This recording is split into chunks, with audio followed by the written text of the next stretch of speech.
Vous avez un partenariat assez unique. Est-ce que vous pouvez nous dire comment ça a commencé et qu'est-ce que ça a été de commencer à travailler ensemble? Alors, on s'est rencontrés dans une cafétéria dans le cadre d'un congrès mondial sur la santé et le tabac à Cape Town en 2018.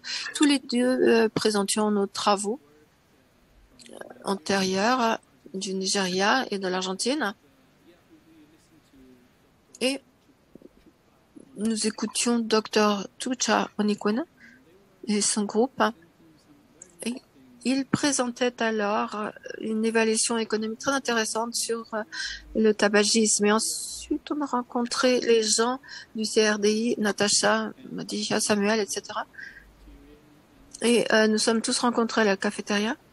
Et c'est comme ça qu'on a commencé à se rendre compte que nous avions énormément de choses en commun et que, en fait, travailler ensemble sur certains projets nous serait très bénéfique. On pourrait trouver aussi des moyens d'obtenir des fonds et de faire des choses ensemble pour profiter des forces des uns et des autres, des unes et des autres. On avait un modèle mathématique et on avait une bonne expérience. Mais ils avaient de solides groupes économiques. Mais à nos yeux, je crois,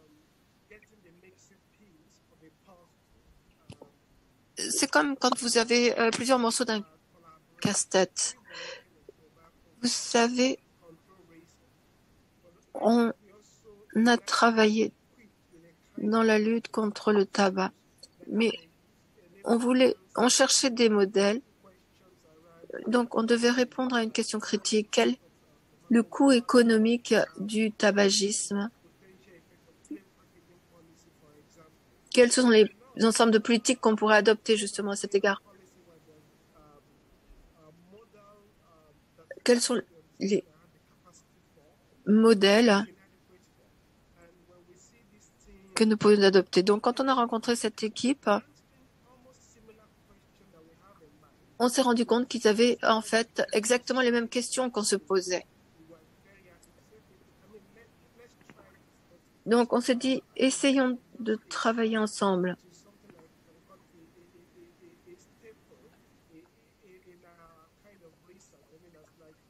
Et si on menait des recherches ensemble, mettons nos idées ensemble pour poser davantage de questions et pour faire plus. Alors, à nos yeux, ça nous a ouvert les yeux, en fait.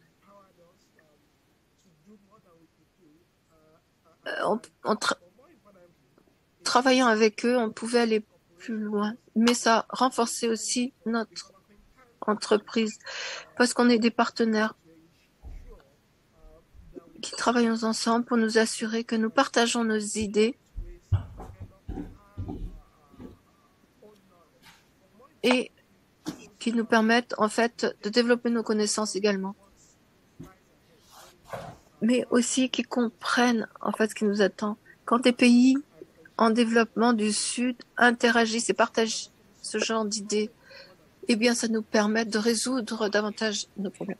Donc, vous avez tous été en mesure de penser davantage en travaillant ensemble et de résoudre des problèmes beaucoup plus souvent que si vous étiez tout seul. Oui, tout à fait. Par exemple, certains des outils qu'ils utilisaient pour obtenir les données dans les hôpitaux, on a essayé d'améliorer l'outil à l'aide de questionnaires notamment.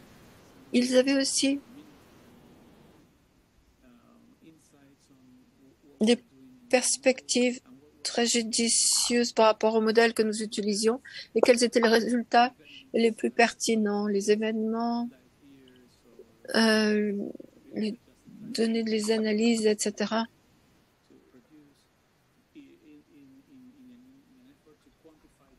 Donc, on voulait vraiment quantifier le fardeau des décès. Donc, grâce aux nombreuses interactions que nous avons eues, eh bien, ont été très fructueuses. Alors, si de nouveaux chercheurs voulaient en fait entreprendre des partenariats, qu'est-ce que vous leur conseilleriez? Tout d'abord, eh bien, il faut qu'ils aient un intérêt. Chaque groupe doit apporter quelque chose de complémentaire. Parce qu'on est tellement loin les uns des autres, il faut quand même avoir quelque chose en commun dans les conversations. Je crois que c'est essentiel. Mais ce qui est encore plus important, c'est la passion et l'intérêt. Oui, je suis tout à fait d'accord. La première fois qu'on a échangé, je me rappelle que on avait des problèmes de communication. C'était assez difficile de suivre le fil de la conversation. Alors, plus la langue commune était un peu difficile. Mais la passion a toujours prévalu. On l'a senti dans toutes nos conversations. Ça, c'est très important. Oui.